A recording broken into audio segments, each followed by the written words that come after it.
करते हैं। पहले तो अरमान, जो इंपॉर्टेंट नतीजे आए हैं वो बताइए। जी, कई सारे नतीजे आते हुए दिखे, जिसमें सबसे पहले अगर आप बात करें अशोक लीलैंड की, यहाँ पर अगर आप देखें ओवरऑल जो हमारा अनुमान था, आय के अलावा हमारा अनुमान से जो है बेहतर नतीजे आए हैं। आय लगभग 33% बढ़कर आई है। मार्जिन्स की बात करें 8.9% से बढ़कर 11% पर आते हुए दिखे हैं, जो हमारा अनुमान था 10% का। और मुनाफा अगर आप यूँ देखेंगे तो आपको गिरावट दिखेगी 17% की, पर आप जो एडजस्टेड पैट देखेंगे वहाँ पर आपको 61% की जो है बढ़त दिखेगी, क्योंकि पिछली बार अगर आप देखें एक्सेप्शनल गेन था लगभग 470 करोड़ का, हालांकि इस बार भी 56 करोड़ का है, पर आप इसको एडजस्ट कर दे तो आपको मुनाफे में, एडजस्टेड मुनाफे में लगभग 61% के आसपास की ग्रोथ आती हुई दिखेगी। एनएमडीसी यहाँ पर आय लगभग 14% नीचे गिरकर आई है। मार्जिन्स अगर आप देखेंगे वो 40% से गिरकर 37% पर आते हुए दिखे, पर हमारा अनुमान जो था वो लगभग 35% के आसपास का था, और मुनाफे में देखेंगे लगभग 22% का आपको उछाल दिखेगा।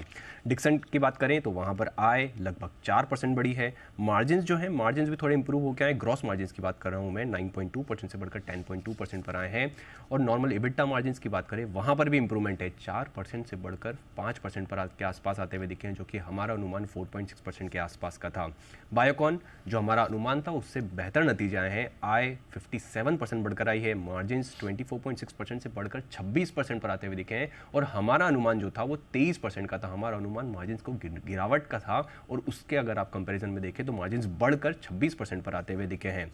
पॉलीप्लेक्स कॉर्पोरेशन यहाँ पर देखें तो ओवरऑल नतीजे आपको काफ़ी कमज़ोर दिखेंगे। आय में लगभग 12% के आसपास की गिरावट है। मार्जिन्स 20% से गिरकर सिर्फ 3.3% के आसपास हो गए हैं। इसी के चलते मुनाफे में भी आपको लगभग 96% के आसपास की गिरावट आती हुई दिखेगी।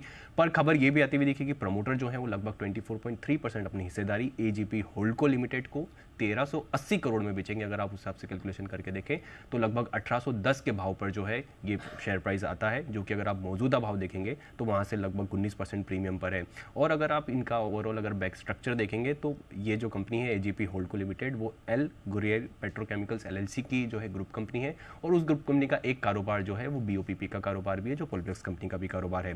फोर्टिस हेल्थकेयर नतीजे आपको बढ़िया दिख रहे हैं। आय लगभग 19% बढ़ी है। मार्जिन्स में भी थोड़ा इंप्रूवमेंट है, 16.1% से बढ़कर 16.5% के आसपास जो है आते हुए दिखे हैं।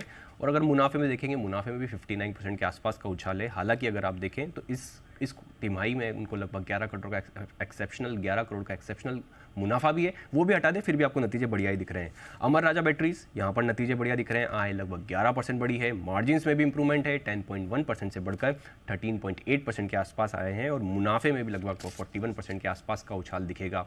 और इस साल अगर आप देखें तो एक्सेप्शनल लॉस भी है 48 करोड़ के आसपास का। और अंत में जेएसडब्ल्यू स्टील, यहाँ पे ओवरऑल नतीजे आपको कमजोर दिख रहे हैं। आय हालांकि अगर आप देखें लगभग 9% बढ़ी, पर मार्जिन्स में आपको बड़ा कट दिख रहा है, 46.4% से गिरकर लगभग 28% के आसपास आते हुए दिखे हैं। इसी के चलते आपको मुनाफा देखें तो मुनाफे में भी 68% के आसपास की आपको गिरावट दिख रही है।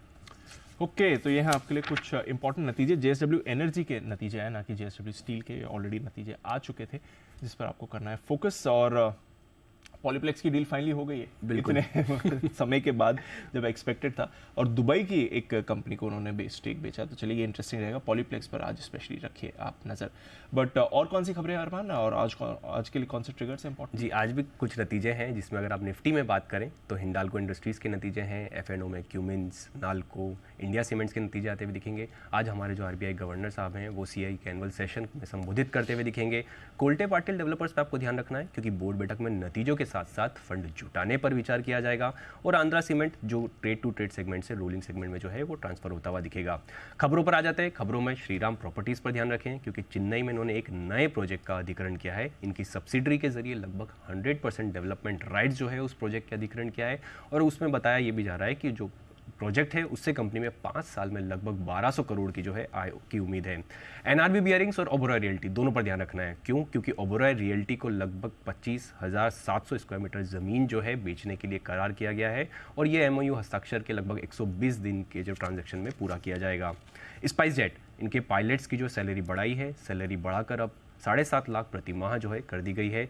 टीटीके हेल्थ केयर, यहाँ पर अगर आप बात करें तो शेयर होल्डर्स ने कंपनी की डीलिस्टिंग प्रस्ताव को मंजूरी दी है, और अगर मेजोरिटी के साथ डीलिस्टिंग प्रस्ताव को मंजूरी मिलती हुई दिखी है। भाव अगर आप देखें, जो फ्लोर प्राइस था वो 1051 का था, और उसी फ्लोर प्राइस के तय के हिसाब से लगभग अगर आप मौजूदा भाव के हिसाब से देखें तो 17% डिस्काउंट पर है। और अंत में रोटो पंप्स पर बात करें तो 1:1 के बोनस शेयर्स को बोर्ड की मंजूरी मिलती हुई दिखी है।